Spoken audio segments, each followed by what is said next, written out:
할렐루야. 오늘 하나님 말씀을 듣고 은혜 받겠습니다. 우리 은혜 받을 말씀은 신명기 5장 19절 말씀입니다. 신명기 5장 19절 말씀. 신명기 5장 19절 말씀입니다. 다 같이 믿음으로 합독하고 은혜 받고 복 받겠습니다. 시작. 도둑질하지 말지니라. 예. 조금 더 크게 시작. 도둑질하지 말지니라. 예, 아멘. 너무 짧아가지고요. 지난번에는 살인하지 말라, 그 다음에 간음하지 말라, 도적질하지 말라 이렇게 말씀했어요. 자, 우리가 지난 주간에 7계명을 통해서 우리는 간음하지 말라라고 말씀했어요. 여러분, 물론 부모를 공경하라, 그 다음에 살인하지 말라, 그 다음에 간음하지 말라, 그 다음에 오늘은 도적질하지 말라 이렇게 말씀합니다. 자, 지금 하나님은 가장 중요한 것은 가정을 소중히 여기신다는 거예요. 하나님이. 물론 개개인 사람 한 분 한 분을 다 소중히 여기십니다. 그런데 하나님이 태초에 처음으로 이렇게 창조하시면서 사람을 남자를 만들었지만 독초하는 것이 보기 좋지 않아서 하나님은 여자를 만들고 가정을 구성해 주시요. 그 이유는 하나님은 가정을 소중하게 여긴다는 말입니다. 여러분, 가정의 특징은 이 가정을 하나님이 주신 특징 중에 하나가 뭐냐면 이 가정의 공동체를 통해서 하나님과의 우리와의 관계를 깨달을 수 있는 가장 근접된 현장이 바로 가정이에요. 부모를 공경하고 그 다음에 부모가 자녀를 사랑하는 관계, 이것이 하나님과 믿음의 사람과의 관계가 잘 보여지는 이 모형입니다. 그래서 하나님의 마음을 아는 것은 결국은 우리가 부모의 마음을 헤아리는 거예요.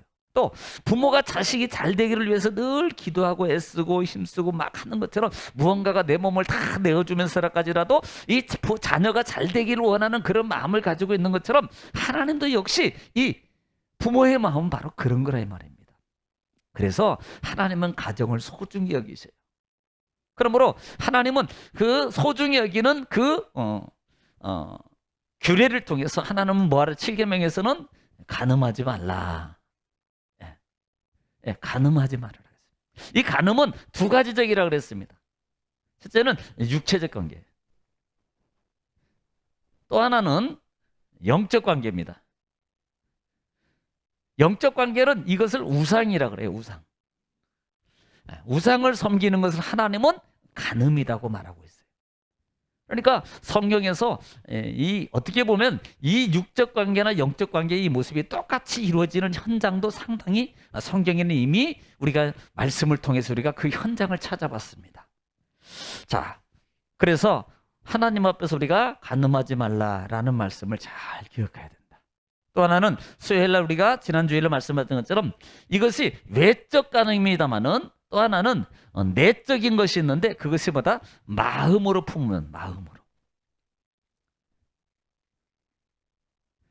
마음으로 품어도 그것이 간음이라는 거예요. 그러니까 보통 우리는 외적이요. 원래 간통죄가 폐지되고 그래서 남존여비 사상 이런 사상이 많이 두각되어 있지 않나. 요즘에 이런 문제가 별로 문제가 되지 않는다라고 말하겠지만요. 실제적으로 우리가 공동체 생활 속에서 개인과 개인, 그 다음에 가정과 가정을 존속하고 유지하기 위해서는 정말로 필요합니다. 이것이 영적으로 보면은 육적으로도 보면은 뭐예요? 가정이 파괴되잖아요. 네, 파괴돼요. 영적으로 보면은 여러분 영적으로 볼 때 예를 들어서 우상을 섬기는 것은 결국은 하나님과의 관계가 파괴되는 거예요. 하나님과의 사랑의 관계가 파괴돼요. 가정과 남자와 아내와 부인과 남편의 관계가 파괴되는 것이 바로 이런 관계가 있다는 거예요. 그래서 하나님은 간음을 하지 말아라 이렇게 말씀하고 있다라는 말입니다. 제가 이번 반복해서 여러분 복습하기 위해서 간단하게 말씀을 드렸어요. 자, 오늘은 제 몇 계명이에요? 오늘은 8계명. 8계명. 간단한 겁니다. 도둑질 하지 말아라. 도둑질 하지 말아라. 자, 이 도둑질 하지 말아라는 말입니다. 이 국어사전에 보니까 이 도둑질이라는 말이 국어사전에 보면 남의 물건을 훔치거나 빼앗는 것이라고 그랬어요. 남의 물건을 훔치거나 빼앗는 것을 도둑질, 도적질이라고 돼 있더라고요. 그러면 이 성경에서 보면은 성경에서는 이 도둑질이라는 말을 뭐라고 쓰냐면 가나브라고 그래요. 가나브. 이 가나브라는 단어를 쓰는데 이 가나브라는 단어인데 이 말은 뭐냐면 훔치다. 훔치다. 또 말 그대로 도둑질하다. 훔치다, 도둑질하다라는 말이 있습니다. 자, 그러면 이 가나브라는 단어 속에서 훔치다, 도둑질하다는 말 외에도 또 하나 여러 가지가 있는데요. 또 하나 여러분 명심할 게 있습니다. 이게 바로 보면 속이다요. 속이는 것도 도둑이라는 거예요. 그러니까 우리가 잠언서나 여러 곳을 통해서 보는 레위기, 민수기에도 여러 가지 있습니다만 이 부분에 하나가요. 보통 오늘 이 시대에 뭐 모든 가게에서 많이 저울 가지고 이렇게 음식을 달거나 이렇게 하잖아요. 그런데 여기서 이 저울을 속이는 것, 눈금을 속이는 것, 중량을 속이는 것, 사실 이것도 기고 또 심적으로, 외적으로, 지적으로 많은 것들을 속이는 것도 이것이 뭐다? 도둑질이다라고 성경은 말하고 있다는 겁니다. 예. 그러면 왜 하나님이 왜 이 도둑질을 하지 말아라 라고 말하는 거예요? 예. 그러니까 이 말의 의미가, 이 가나브라는 말의 의미는요, 가나브라는 말의 그 근본적인 의미가 뭐냐면, 기본적인 의미가 뭐냐면, 그러니까 상대방의 동의를 받지 않고 혹은 몰래 다른 사람들에게 속한 것들을 취한 겁니다. 그러니까 동의를 받지 않고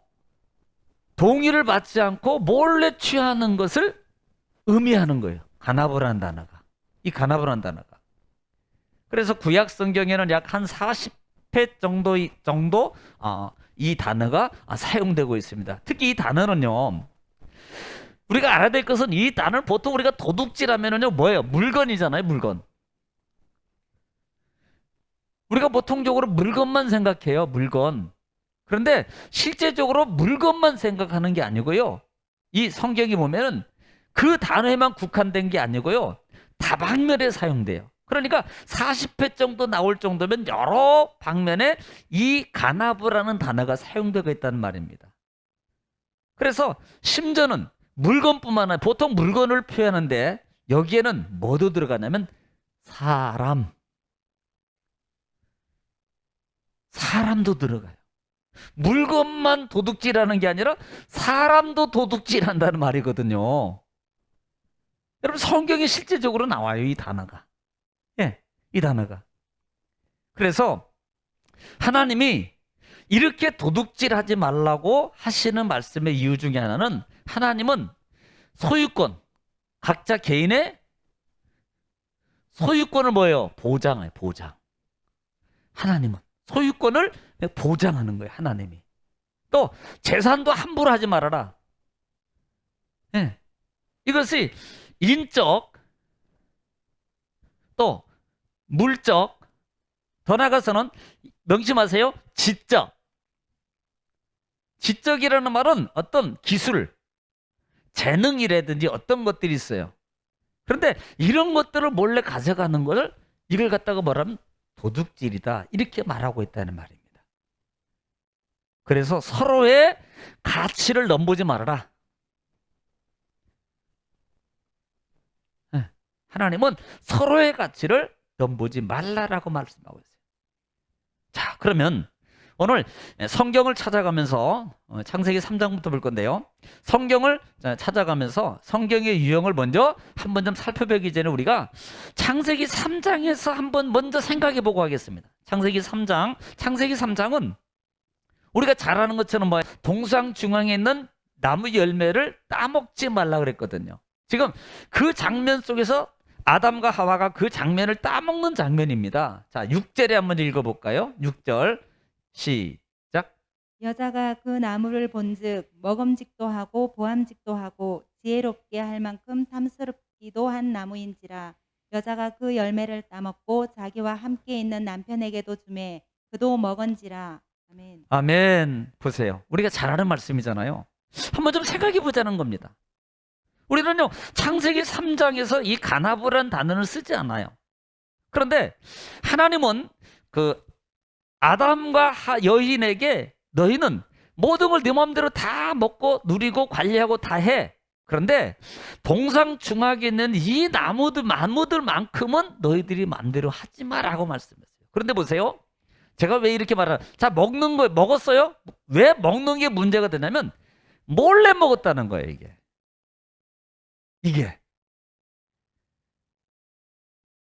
하나님이 안 보는 사이에 하나님이 만약에 여러분 보세요. 하나님 만약에 이 아담과 하와가 있는 여자가 있는데 뱀이 아무리 꼬였어요. 그런데 하나님이 나무 옆에 딱 지키고 있더니 하나님이 여자를 지켜보고 있다라고 할 때 과연 그 하와가 먹었겠냐는 겁니다. 안 먹었어요.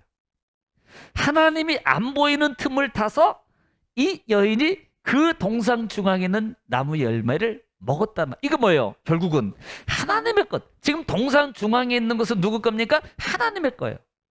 그러면 하나님의 것을 몰래 먹었다는 이 말은 결국은 뭐예요? 하나님의 것을 도둑질한 거라고 똑같단 말이에요.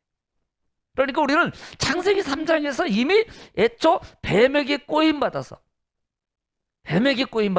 넘어감으로 말미암아 하나님 유혹에 넘어가서 결국은 하나님의 것을 먼저 도둑질함으로부터 출발하고 있다는 거예요. 생각해 보자는 겁니다. 예. 그래서 성경을 통해서 보면은요, 하나님의 것, 우리가 하나님의 것 하면 특별히 오늘 본문에서는 열매요. 동산 중앙에 있는 선악과, 우리가 전부 선악과라고 그럴게요. 선악과를 알게 하는 나무 열매. 또 하나는 우리가 성경적으로 크게는 세 가지를 봅니다. 또 하나는 주일을 하나님의 날이라 그래요. 안식일, 주일. 그 다음에 세 번째는 레위인 제사장입니다. 제사장은 하나님의 거예요. 그리고 엄밀히 말하면요, 또 하나 볼 수 있는 것은 엄밀히 모든 만물이 결국은요 하나님의 거예요. 만물이. 네.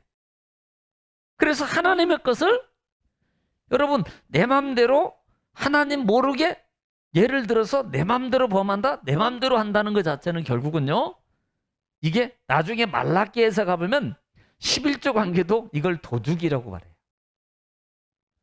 예. 나중에 찾아서 보겠습니다만은.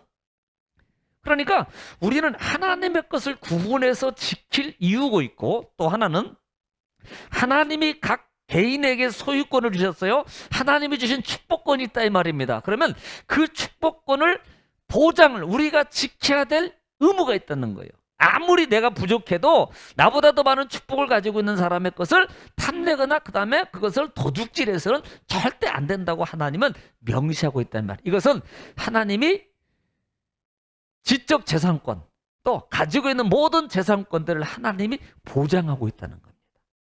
이것이 우리가 살아가는 사회 속에서 반드시 필요한 거예요. 이것.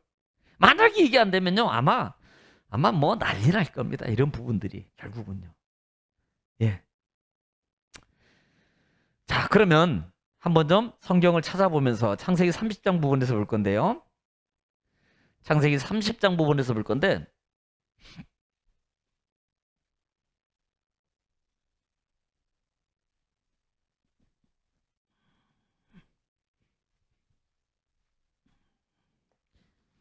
자, 창세기 30장 33절 말씀 한번 볼게요.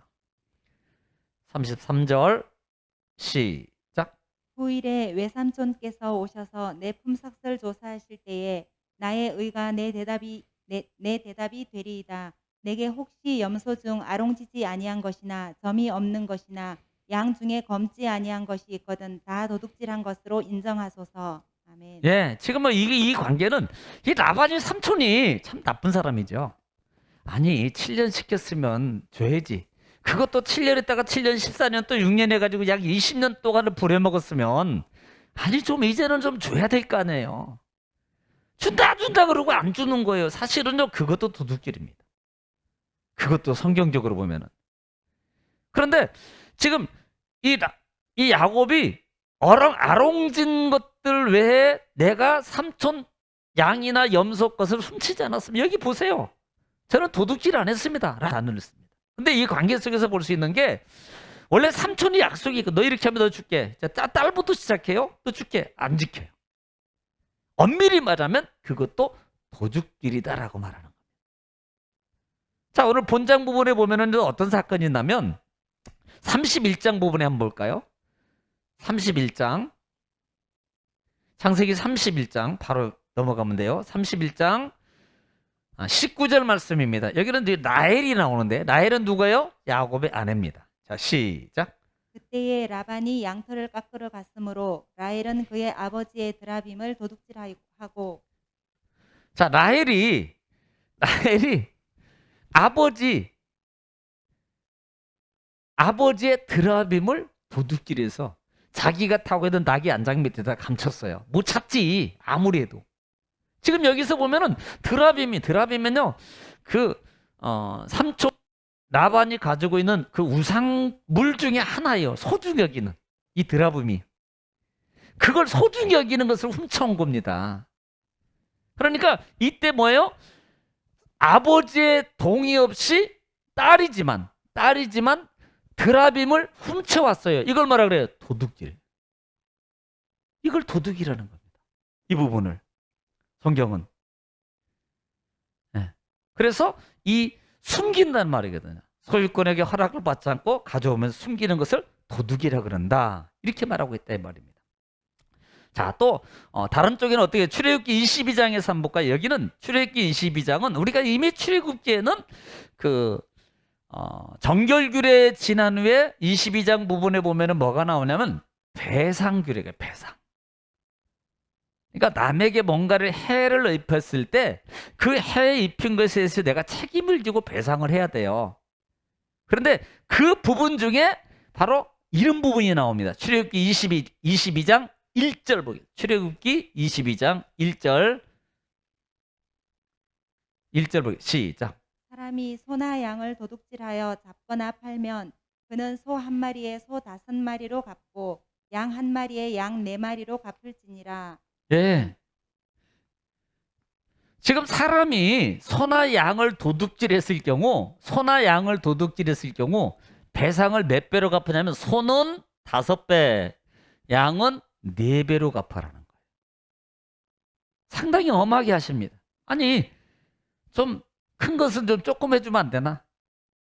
이유 중에 하나는 뭐 우리나라 옛날에 60년대나 70년대 그 힘의 모든 가정에 있어서 소 이렇게 키우면 그게 다 밭도 갈고 뭐 어떤 사람은 그 소 팔아가지고 대학교도 보내고 막 그랬거든요. 상당히 소중한 재산이에요. 귀중한. 그래서 이 중한 것을 도둑질했기 때문에 여기에 대해서는 5배를 갚아야 되고 양은 4배를 갚아라. 이렇게 말합니다. 자, 3절도 더 볼까요? 3절에 한번 보게요. 3절에 뭐라고 말하는가?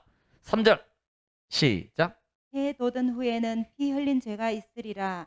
도둑은 반드시 배상할 것이나 배상할 것이 없으면 그 몸을 팔아 그 도둑질한 것을 배상할 것이요. 예, 도둑은요 반드시 배상이에요. 배상. 도둑이 도둑질해 갔어요. 배상을 해야 하는데 지가 다 써버리가 없는 거야. 그럼 어떻게 하라고? 야, 네 몸 팔아. 네 몸 팔아가지고 그걸로 갚어. 신체 포기각서 써야 되나? 신체 포기각서 써야 되는 거예요? 혹시 그놈들이 이런 거 보고 한 거 아니야? 그러니까 도둑이 배상을 해야 되는데 없으면 네 몸이라도 팔아서 갚아야 돼. 반드시 갚아. 반드시. 자, 그 다음에 4절도 볼까요? 4절은 뭐라고 말하는가? 자, 4절 시작. 도둑질한 것이 살아 그의 손에 있으면 소나 나귀나 양을 막론하고 갑절을 배상할지니라. 자, 이 말은 무슨 말이냐면 자, 도둑질이 했어요. 소나 양을 내가 도둑질해 왔는데 아직 안 팔아먹고 안 잡아먹었어. 그대로 지금 내가 가지고 있어. 그것이 들통이 났어요. 그럼 어떻게 해야 돼요? 그건 배로 갚아라는 거예요. 한 마리는 한 마리 더. 그러니까 배로 갚아주면 돼 그때는. 그러니까 이 말은 갚아라는 말이 아니고 하지 말라는 거예요. 지금 중요한 것은 네. 상대편의 지적 재산권을 상대편의 소유하는 소유대인 모든 재산권을 하나님이 보장한다는 겁니다. 하나님이. 그래서 함부로 여러분 나라 같은 경우도 함부로 하나님 허락하지 않으면 전쟁에서 지거든요. 하나님이 허락이 있는 데만 가능하거든요. 그래서 하나님은 개인의 소유권을 하나님이 반드시 보장하고 계신다라는 말씀입니다. 자, 이 부분을 또 볼까요? 사무엘 하에서 한번 볼까요? 사무엘하 21장 볼까요?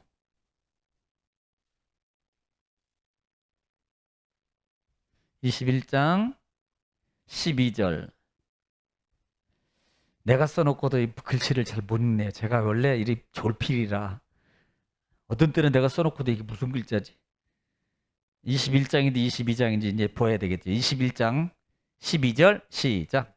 다윗이 가서 사울의 뼈와 그의 아들 요나단의 뼈를 길르앗 야베스 사람에게서 가져가니 이는 전에 블레셋 사람들이 사울을 길보아에서 죽여 블레셋 사람들이 벳산 거리에 매단 것을 그들이 가만히 가져온 것이라. 자, 아멘. 지금 뭘 말하자면 여기 보면은 가만히 가져왔다. 가만히. 자, 가만히 가져. 누구하고? 사울하고 요나단. 사울의 뼈와 요나단의 뼈예요. 죽은 시체뼈 말이라는 거예요. 지금 다윗이 참 다윗이 정말 좋은 사람입니다. 아니 정말 이 요나단은 친구니까 그렇지만 이 사울은 얼마나 괴롭혔어요. 그런데도 지금 이방 땅에 있는 이 사울의 시체, 뼈만 남은 이 시체를 달아매 놓은 시체를 그들이 모르게 가만히 가지고 와서 자기네 땅 있는 쪽에다가 안장을 시키는 거예요. 이걸 뭐라 그런다? 가나브 도둑질이라고 표현하고 있대요. 그러니까 물론 선의적인 겁니다. 그런데 선의적인 것도 우리는요 조심해야 돼요. 그냥 뭐 선의적인, 그러니까 뭐 악한 것만 기고 선의적인 아니다 이게 아니고요 조심해야 됩니다. 이거. 그래서 이렇게 이행하는 부분을 이를 가나브라는 단어를 써서 도둑질이다라고 표현하고 있다는 사실이에요. 자, 한 번 더 볼까요? 왕하 열왕기하 11장 2절 보겠습니다.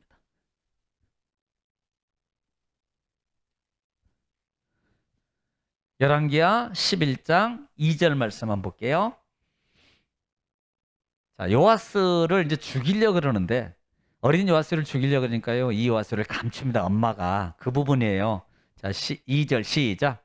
요람 왕의 딸 아하시아의 누이 여호세바가 아하시아의 아들 요아스를 왕자들이 죽임을 당하는 중에서 자, 죽임을 당하는 중에서 빼내어 가지고 그와 그의 유모를 침실에 숨겨 아달랴를 피하여 죽임을 당하지 아니하게 한지라.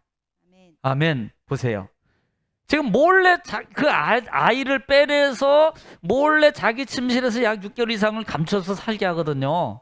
그래서 그 아들을 살립니다. 그래서 거기서 몰래 빼내었다라는 부분이 가나브라는 단어를 씁니다. 그러니까 도둑질이라는 바로 부분이 뭐냐면 몰래 허락 없이 관계 속에서 몰래 빼내어가는 이런 부분들을 갖다가 뭐예요? 도둑질이다 이렇게 말하고 있다는 말이에요. 예. 그 다음에 이 가나브라는 단어가 또 어떤 용도로 쓰기냐면 창세기 31장에 보면은요. 자, 창세기 31장에 하면 창세기 31장 26절부터 27절 읽겠습니다. 26절부터 27절 말씀 읽겠습니다. 이건 야곱이 이제 밤에 몰래 도망가는 거예요. 그러다가 삼촌한테 걸려. 네. 자, 31장 26절 27절 시작. 라반이 야곱에게 이르되 내가 나를 속이고 내 딸들을 칼에 사로잡힌 자같이 끌고 갔으니 어찌 이같이 하였느냐. 내가 즐거움과 노래와 북과 수금으로 너를 보내겠거늘 어찌하여 내가 나를 속이고 가만히 도망하고 내게 알리지 아니하였으며. 네, 네가 왜 나를 속이고 너희가 가만히 도망했다는 이 단어가 이게 도둑이라는 겁니다. 가나브라는 단어. 이건 뭐예요? 속이다는 거예요. 가만히 속이는 겁니다. 그러니까 우리는요 도둑질하면 어떤 물건을 훔쳐오거나 어떤 것을 가져서 가는 걸 도둑이라 그러는데요. 이 가나브라는 단어 속에는 속이는 부분도 도둑이라고 말하고 있다는 거예요. 그러니까 저울추를 속인다. 이것도 여러분 사실요. 저를 비롯해서요.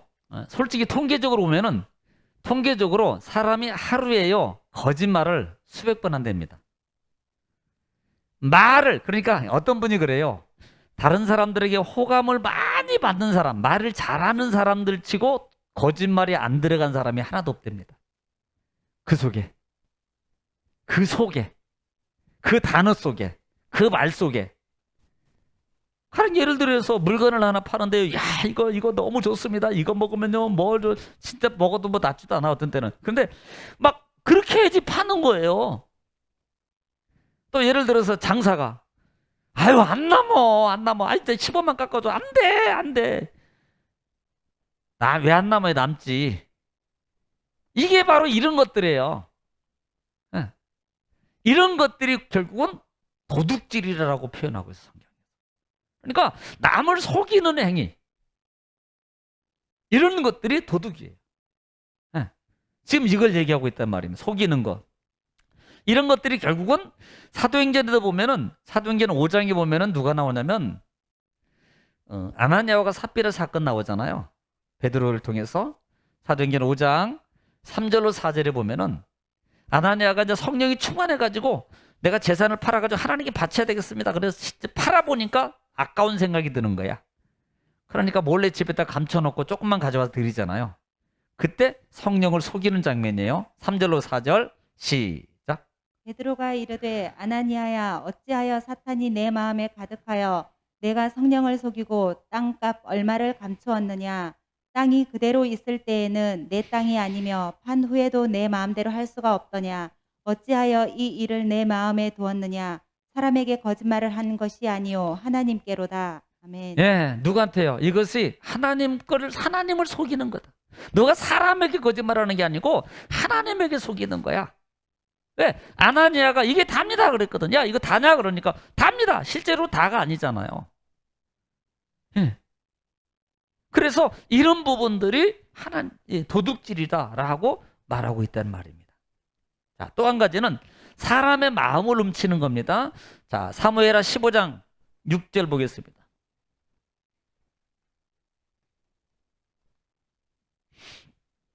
자, 심지어는 사람의 마음도 훔친대요.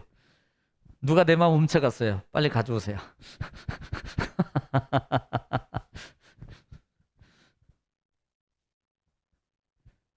자, 사무엘하 15장 6절 말씀입니다. 지금 압살롬 이제 얘기하는 이 나쁜 놈이거든요. 압살롬이. 그래서 압살롬이야. 아버지 다윗, 이 압살롬이 누구냐면 다윗 왕의 셋째 아들. 그런데 아버지한테 반역을 일으킨 놈이거든요. 그래서 이 압살롬이야. 나쁜 놈이라고요. 자, 읽겠습니다. 자, 시작. 이스라엘 무리 중에 왕께 재판을 청하러 오는 자들마다 예. 압살롬의 행함이 이와 같아서 이스라엘 사람의 마음을 압살롬이 훔치니라. 예, 사람의 마음을 훔쳤다는 말로 씁니다. 그러니까 우리가 이런 어떤 그런 부분들은 지적 소유권이라든지 아니면 또 여러 가지 마음, 뭐 사실요 엄밀하게 말하면 뭐 그러겠지만 내적 표현이 되겠습니까? 사실은요. 그러니까 이런 부분도 훔쳤다라는 도둑질 나부라는 단어를 쓰고 있다라고 말입니다. 예. 예. 자, 또 하나 유형이 있습니다. 창세기 40장에 보면은요. 창세기 40장에 보면 여러분 이건 이제 나오죠. 15절 말씀입니다. 창세기 40장 15절. 지금 요셉이 보디발의 아내 때문에 감옥에 갇혔어요. 근데 술 맡은 관원장에게 자기가 과거에 있었던 얘기를 얘기하는 중입니다. 그때 말하는 내용이에요. 도움을 주기 위해서 제가 설명드립니다. 15절 시작. 나는 히브리 땅에서 끌려온 자요 여기서도 옥에 갇힐 일은 행하지 아니하였나이다. 네. 이 말은 지금 자기가 히브리 땅에서 끌려왔다는 말을 쓰면서 지금 뭐라고 말하면 형들이 자기를 팔아버린 거예요. 그 부분을 얘기하고 있는 거예요. 그러니까 최초의 인신매매죠. 그렇죠? 최초의 인신매매예요. 형들이 지나가는 이스라엘 상인들한테 요셉을 팔아버린 겁니다. 돈을 주고. 그리고 그 판 이스라엘 상인이 또 보디발장에 돈 받고 또 팔아먹는 거죠. 그래서 여기서 사람을 파는 겁니다. 사람을. 이걸 갖다가 유괴라 그러죠. 보통 유괴하는 겁니다. 이것을 뭐라고 표현해? 도둑이라는 단어를 쓰고 있다는 거예요. 도둑이라는 단어를 씁니다. 자, 출애굽기 21장에도 그래서 이 부분을 뭐라고 표현하는지 보세요. 자, 여기 이제 읽으면 확실해요. 출애굽기 21장 16절 말씀에 보면은 확실합니다. 출애굽기 21장 16절 말씀. 우리 권순재 권사님은 그냥 성경 아주 글씨도 잘 쓰시고 할렐루야. 그냥 성경 올리는 것마다 따박따박 얼마나 빨리 쓰시는지. 21장 16절 시작. 사람을 납치한 자가 그 사람을 팔았든지 자기 수하에 두었든지 그를 반드시 죽일지니라. 네, 사람을 납치한 자 이렇게 되잖아요. 사람을 납치했거나 그 사람을 납치해가지고 자기 종으로 삼은 자는 반드시 죽일지니라. 그러니까 이 유괴도 이 자체도 도둑질을 사람 아까는 물건만 여러분 도둑질인 줄 알았는데 실제적으로 물건뿐만 아니라 마음도 기고 때로는 지적 재산권도 있어요. 그러니까 어떤 기술력을 빼가는 거예요. 예를 들어서 큰 기업체들 말입니다. 우리나라에도 정말 중국이나 이런 쪽에 참 이러면 안 되죠. 같은 동족끼리. 자동차 기술이나 뭐 어떤 뭐 항공 기술이나 그다음에 반도체 기술 같은 경우는 정말 핵심이거든요. 그거 하나 유출되면요, 여러분 수조를 노력해서 수천 이렇게 수조를 노력해 가지고 이렇게 해온 걸 그걸 일부분을 유출해 버리면요, 정말 그거 다 날아가는 거예요. 네. 사실 그런 뉴스들이 얼마나 많이 뜹니까? 그러니까 우리나라뿐만 아니라 미국도 그렇고 뭐 어디 정보를 판다든지 이런 부분들이 있거든요. 이런 것도 결국은 도둑질이라는 겁니다. 도둑질. 그거 하지 말라는 거예요. 네. 그래서 그렇게 하는 자는 죽이라고 말하고 있습니다. 죽여라. 볼까요? 신명기 24장 7절 볼게요. 신명기 24장 7절. 자, 오늘은 8계명을 마무리 짓고 주일날은 또 9계명을 하게 될 것 같습니다. 자, 24장 7절 시작. 사람이 자기 형제 곧 이스라엘 자손 중 한 사람을 유인하여 그래서 유인하여 종으로 삼거나 판 것이 발견되면 그 유인한 자를 죽일지니 네. 이같이 하여 너희 중에서 악을 제할지니라. 네. 지금 유인하거나 팔거나 이게 뭐예요? 유괴 아니에요? 유괴? 이것도 도둑이라는 거예요. 도둑 중에서 진짜 상도둑이지. 사람을 둔 채. 네.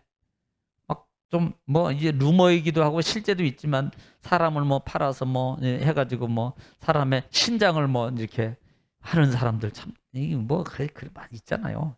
네. 자, 이제 마지막 부분도 한번 물론 잠언서 한번 6장 30절 한번 볼까요? 잠언서 6장 30절과 31절 말씀. 잠언서 6장 30절과 31절 말씀입니다. 시작. 도둑이 만일 줄일 때에 배를 채우려고 자, 지금 이 도둑질하면 도둑이 배가 고파서 사실 도둑이 왜 생깁니까? 어떻게 보면은 병적인 부분도 있겠지만요, 실제적으로 하나님이 이 도둑질에 관해서는요 상당히 관대합니다. 다른 법에 의하면. 그 이유 중에 하나가 대부분 도둑질을 하게 되는 배경 중에 하나가요 거의 없어서 그래요. 없어서. 그런 부분 때문에 많이 관대하셔요. 그런데 그렇게 네가 배고프고 그래도 그 다음에 사람이 그를 멸시하지는 아니하려니와 네. 들키면 7배를 갚아야 하리니 심지어 자기 집에 있는 것을 다 내주게 되리라. 그거 봐요. 아멘. 경고하잖아요. 아무리 배고파도 도둑질하지 마. 근데 만약에 도둑질하면 니네 집에 있는 거 다 팔아서 갚아야 돼. 하지 마. 이렇게 말씀하고 있는 거예요. 그러니까 우리는 여러분 한번 생각해 보세요. 우리가 도둑이라는 게 여러분 이런 부분도요 생각해야 된대요. 혹시 여러분 길거리에서 돈 주워 본 적 있죠? 500원짜리, 1000원짜리, 100원짜리. 그건 도둑 아니죠. 엄밀히 따지면 그것도 도둑입니다. 저도 주워 봤어요. 저는 초등학교 때요, 저희 동네 우체국 화장실이 있는데 그 화장실에 좀 더러워요. 그 떨어 있는 거 주워 가지고 과자 사 먹었어요. 그거 떨어지니까 안 꺼낸 거야. 그래도 과자는 줍디다. 그러니까 엄밀히 말하면 그것도 나무 거라는 거예요. 그러니까 우리는 뭐 훔쳤다 그러니까 뭐 자동차를 훔치고 그다음에 뭐 큰 거 막 돈을 훔치고 금덩어리 훔치고 이것만 훔친 거라고 생각하는데 실제로는요, 엄밀하게 말하면 사소한 것도 잘못하면 안 된다는 거예요. 이거 조심하라는 거예요. 이걸 말하는 거예요. 아무리 배고파도 하지 말아라. 자, 마지막 부분입니다. 말라기 3장 7절 보겠습니다. 구약성의 마지막 부분에 말라기 3장 7절입니다. 7절. 7절에는 이제 하나님이 원래 그 말라기는 마지막 그 소선지서에서는 하나님이 촉구하는 거예요. 정말 이 패역한 자들을 하나님이 심지어는 그 지도자들까지도 패역해 돼 있어요. 그러니까 하나님이 그들을 향해서 돌아오라고 말합니다. 자, 7절 돌아오라 그래요. 시작. 만군의 여호와가 이르노라 너희 조상들의 날로부터 너희가 나의 규례를 떠나 지키지 아니하였도다. 규례를 안 지켰어요. 그래서 그런즉 내게로 돌아오라. 자, 내게로 돌아오라 그래요. 자, 그리하면 나도 너희에게로 돌아가리라 자, 하였더니 8절에 사람이 어찌 하나님의 것을 도둑질하겠느냐. 그러나 너희는 나의 것을 도둑질하고도 말하기를 우리가 어떻게 주의 것을 도둑질하였나이까 하는도다. 이는 곧 11조와 봉헌물이라. 아멘. 하나님의 것을 너희들이 도둑질해 놓고도 우리가 언제 도둑질했냐고 그렇게 말하냐 이 말이에요.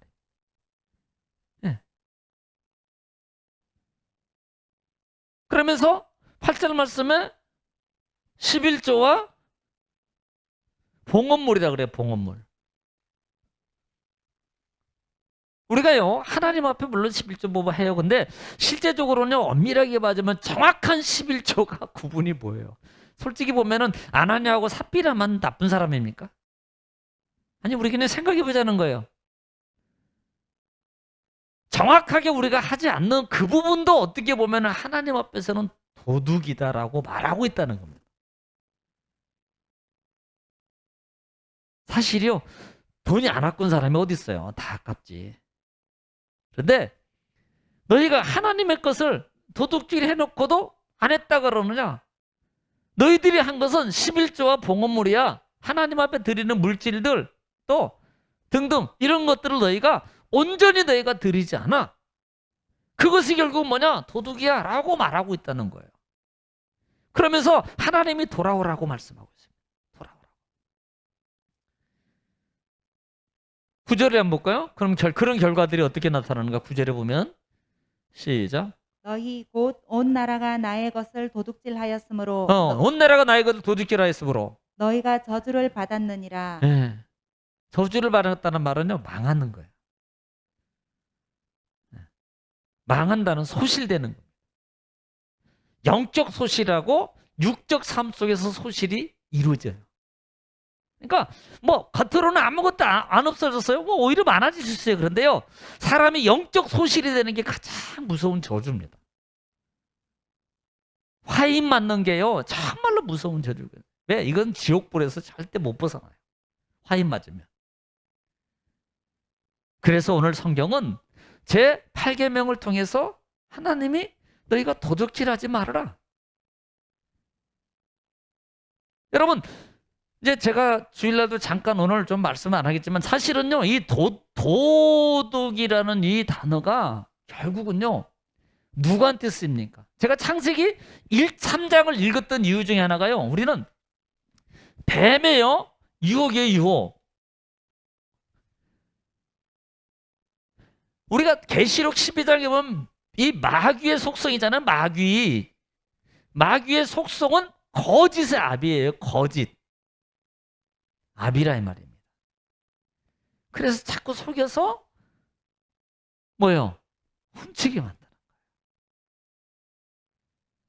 여러분 우리가 정말 하나님 말씀을 잘 지켜서 오늘 제 8계명 도둑질하지 말아라 라는 부분들은 하나님이 개인에게 각각 지적 또는 또 재산적 또 금전적 많은 것들을 하나님이 보장하고 있다. 이것이 관계예요. 이게 깨지는 순간에 모든 관계와 공동체의 모든 것들이 무너지게 되어 있어요. 여러분, 무질서라는 것이에요. 무질서가 하게 되면, 질서가 만약에 교통이 무질서하면 아마 원활했던 도로가 완전히 그냥 마비 상태가 될 겁니다. 만약에 우리나라에 형법이라는 제도가 없어요. 만약에 없다면 여러분 함부로 못 돌아다녀요. 집에 있는 거요? 은행에 있다고 여러분 안전할 것 같습니까? 아니에요. 이런 법 제도가 있기 때문에 내가 지금 밤에 편안하게 잠을 잘 수 있고 내 재산에 대해서 걱정하지 않고 내가 소유하고 있는 것이에요. 마치 그런 것처럼 하나님이 이 계명을 통해서 하나님의 사람들에게도 살아가면서 어떻게 보면 이 하나님의 계명의 연계성을 통해서 오늘 이 시대에 사람이 살아갈 수 있는 법이 만들어질 수도 있다는 사실입니다. 하나님이 사람의 생명을, 가정을, 그 다음에 소유권을 하나님은 보장하고 계신다. 여러분 기억하시고 내 것이 소중한 만큼 남의 것도 소중하다. 꼭 기억하셔서 잘 지키고 여러분 하나님 말씀, 특별히 믿음의 사람으로서 말씀을 잘 지키고 살아가는 여러분 되시기를 주의 이름으로 축원합니다. 기도하겠습니다.